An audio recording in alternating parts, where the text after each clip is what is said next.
பாய் விரிச்சு நாம் படுத்தா பால் எடுத்து வாடி புள்ள பல கதைய பேசி புட்டா பசிச்சிருக்கும் நெஞ்சுக்குள்ள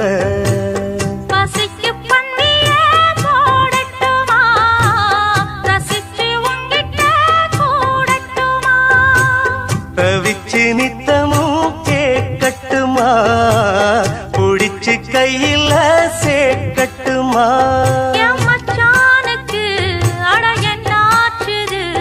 அது பூவாகி பின்னாலே வித்தானது அரும்பாகி மொட்டாகி பூவாகி பூ போல வெள்ளான பூவாயி அரும்பாகி மொட்டாகி பூவாகி பூ போல பொன்னான பூவாயி